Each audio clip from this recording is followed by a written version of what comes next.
Hello and welcome to another episode of the podcast Love, Life and Energy, where we delve into all things about love and relationships and how to find your soulmate. And today you're going to love this episode. It's about how to be the high value woman that high value men look for. Stay tuned. You're going to love it. If you're thinking that you've got to be a certain way to bring your soulmate into your life, well, you're right. But it's not what you've been thinking. So I recently spoke to a student in my program. She's a project manager. She's in a large international company, and she was actually really misguided about what a high value woman really is. And I found it really interesting. And, how we arrive at this perception of who the ideal woman is that our soulmate wants to be with, right? So basically a high value woman, the explanation for that is, I think it's a term that Matthew Hussey, a UK dating expert, he coined this phrase. It was the first time I'd heard it was coming from him. A couple of years ago when I was single and I was with my girlfriend, we were watching his YouTube videos, and he spoke about this high value woman that men are looking for. So when I spoke to this student in my program, she had troubled relationships with her ex. She had a young son with him, and she was kind of complaining about attracting the same kind of men. And she did know that she had to do something different though. And she knew that she wanted to be this high value woman. She had this idea that this is what men want and that she had to be this somehow. And not changing like who she is, but she really knew that she had to, confront a lot of the traumas she'd had in the past, and she had to process a lot of emotional stuff. And I'm not a therapist or a counselor, so I don't deal with that deeper level stuff. But she knew that she had this emotional baggage that she needed to release first. But I do this as pillar one in my program, to releasing this baggage, right? But she was also under what I feel is a very wrong impression of what a high value woman really is. And because she thought those particular traits and characters is what men wanted. So she's been living her life and working in this way to achieve this false goal.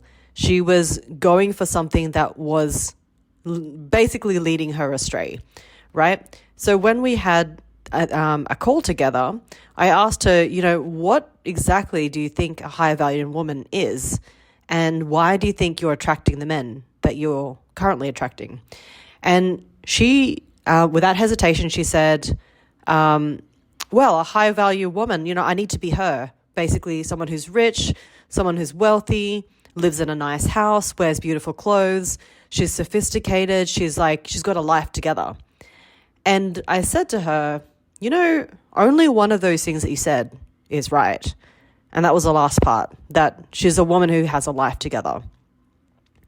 So this idea that a high value woman is all those other things, especially rich and wealthy and lives in a nice house, it's actually completely false. And these kind of beliefs, if you don't check them out and, figure out where these beliefs are coming from that you choose to believe, because we always choose our beliefs. We don't, we really need to investigate and look at the things that we choose to believe in, because these are the things that create the results for us in our life and allow these things to manifest physically into our life. And they come from our belief system. So I asked her if she had watched, in the bonus section of my online program, I have interviews with high value men, and I've spoken about this in some previous episodes. And I thought it was really interesting to conduct these interviews with these men who were, really balanced. They were in loving long-term relationships, and what they actually thought, or who they thought a high value woman is, and what qualities she has. And when I asked if she's watched it, I wasn't sure if she'd really gotten the message of what they were saying. But basically, I told her that, in these interviews, these successful, decent, monogamous men, they all say the same thing. They want a woman who's nurturing, kind, generous, loving, all these character traits that are different and balance men. They're very different to what women think men want. For some reason, we think that men want someone who's equal to them, someone who's the same as them, that men want someone who's also successful, wealthy, and independent. And this is actually the farthest from the real truth, that men do value women who have their life together, and that does include, financial independence, your own career, your own life, that you're happy in your life. These are valuable, and these are definitely realistic and true. But they don't want somebody who's dramatic and bringing past relationship traumas into their new relationship. So that's why I speak about pillar 1 in my program is so important, the release part. So it's quite interesting to check always your beliefs, because if you're not getting the results that you want in your life, you need to go backwards a bit and see what are the beliefs that are creating these habits and behaviors that's leading you to take these actions that are giving you the results in your life right now, right? So basically men, they don't really care if the soulmate is financially rich or free or have a top job, or is the boss babe in her own company. These are not things that men prioritize in a relationship. They may look up to someone who is like that, but it's not necessarily that they'd want that woman to be their partner. And I guess this is also a big issue with women who are successful in their career and are at the top of their game. And that's why specifically I work with these kind of women who I call A-types or alpha women, because I'm one myself and I know exactly how it's like. So we as A-type alpha women, we value our independence and this sense of integrity as a human being, that we can create things for ourselves and not have to rely on someone else, that we can provide for our children if we don't have a spouse, a partner, a man in our life to help look after our children. I think we've been in this, era of divorce and single parent homes, single mothers. So we're very much in the necessity that we need to make our own money and we need to be financially independent without being able to rely on a man, which in our mother's generation was quite necessary. So we as strong, capable, independent women value this, but it's not necessarily that your future partner, your soulmate, is looking for this this strong suit of you to be as a priority for him when he looks for a woman to be in a relationship with. So when you find the right man who's a high value man, they're actually going to feel that their role is to be a protector and provider. This is the surprising thing that came out of all the interviews as well, actually, that these are actually the top traits that a high value man will offer you. So he automatically feels it's kind of like the biology of men and women, masculine, feminine. I wouldn't, perhaps they're stereotypes, but they actually have a big ring of truth to it. All those traditional, sayings and things like that, they do have a ring of truth to it, and it's up to us to take it with a grain of salt and, discern sensibly what works for us and what doesn't, and not take things too far, too extreme, or get too offended by too many things, right? So a high value man is not going to be asking you to pay his way for him. He's not going to be, wishing that you are rich enough to look after him. In fact, this is going to be an insult to his masculinity. And you probably want to avoid those men also who treat you more like a mother, a mum, than a life partner. Like if he's looking for someone to be his mum and look after him, I think that's a low level masculinity. And that's probably something he's got to look at within himself as well. So if you're somebody who, naturally takes on this role of looking after everyone in your life, especially the men in your life, in a way that stops him, inhibits his coming into his potential as a man, as a provider, as a masculine person, as a masculine energy in on earth in this life, then you've also got to take a look at yourself, where that comes from. Where does this belief come from that you have to do that for him? As I always say, that if we step too much into our masculinity and, try to save and fix and help too much, this was a concept I learned in landmark education. And when we try to help people too much, it really undermines and assumes that they don't have the genius and the capability within themselves to, help themselves and find and be creative the solutions for their own life. So you've got to take a look at yourself to see, why do you keep doing this?